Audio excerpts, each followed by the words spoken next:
Olá, agora que nós apresentamos na aula anterior os conjuntos, os tipos de conjuntos mais genéricos, vamos especificar um pouco mais o nosso estudo e mostrar agora alguns conjuntos chamados conjuntos numéricos.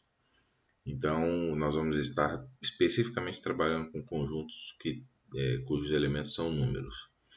Pois bem, que conjuntos numéricos nós temos? Nós temos os números naturais. Os números naturais, como se sabe, são 0, 1, 2, 3, etc. Infinitos, né?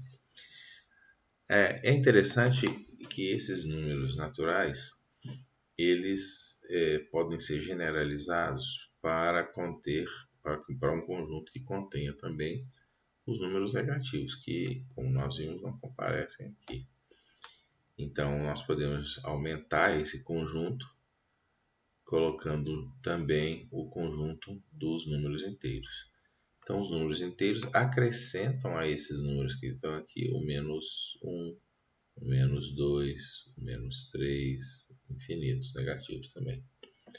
Então, os números inteiros, eles na verdade têm os números naturais como subconjunto, como mostra o diagrama de Venn aqui, mas eles são o conjunto dos números inteiros é maior que o conjunto dos números naturais porque contém elementos que não estão nos números naturais.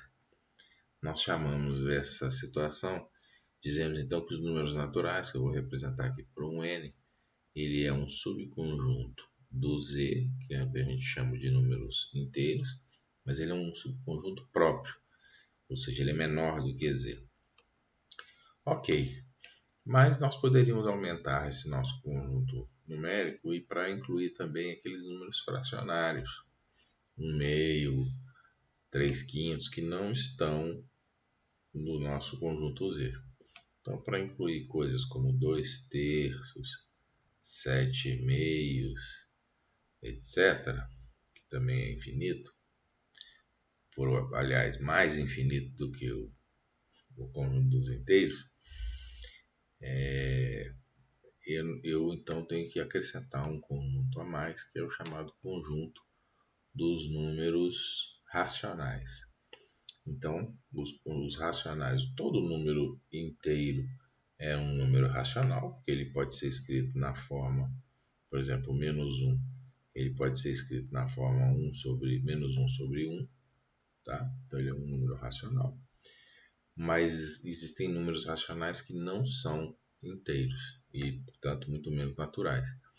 Então, os números inteiros também são um subconjunto próprio dos números racionais, que eu vou representar aqui como um Q. Agora é interessante porque tem alguns números que não podem ser colocados nessa forma que está aqui, que a gente chama de fracionária, né? Vou deixar isso mais claro no próximo capítulo. Por exemplo, raiz de 2, raiz de 3, π, a base da exponencial. Então são todos números, esses últimos que eu falei transcendentes, os outros são radiciações, que não se reduzem aos números racionais. Então nós temos que construir um outro conjunto. Esse conjunto é disjunto do conjunto dos racionais, ou seja, se x está aqui, ele não está aqui, e vice-versa. Então eles são conjuntos disjuntos, não têm elementos em comum. E os números racionais e irracionais, então, ficam lado a lado, por assim dizer, dos números racionais. Note que os números naturais e os números inteiros não são subconjuntos dos números irracionais.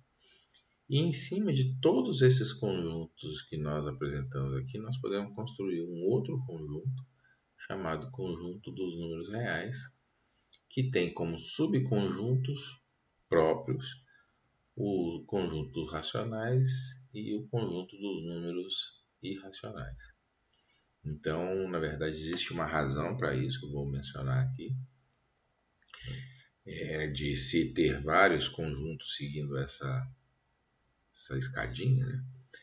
E eles então vão subindo até que se encontram os números racionais. Na verdade, eu poderia subir ainda mais e definir o conjunto chamado conjunto dos números complexos, mas nós vamos parar nesse ponto aqui dos números reais, pelo menos por enquanto.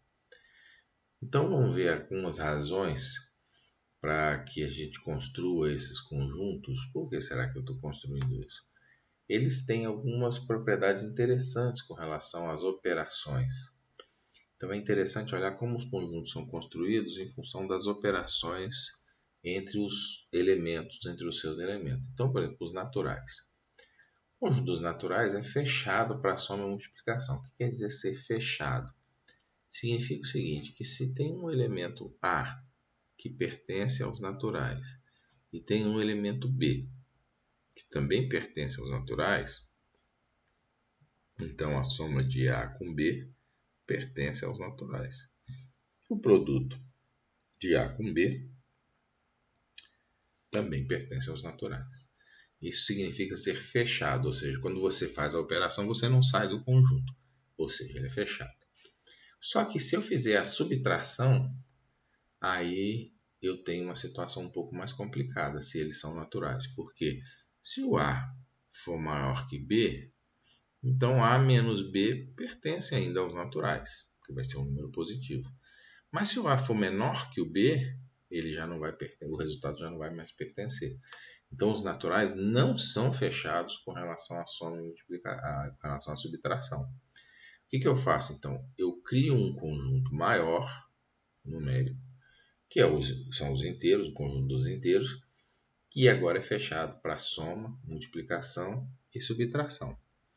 Então agora eu consegui abarcar com o fechamento mais operações. Essa é a ideia. Então os números inteiros eles vão ser fechados para soma, multiplicação e subtração, porque eles contêm os negativos, como nós falamos na última parte.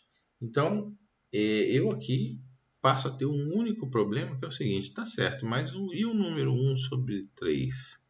1 sobre 3, ou seja, não está aqui, mas 1 sobre 3 é uma divisão.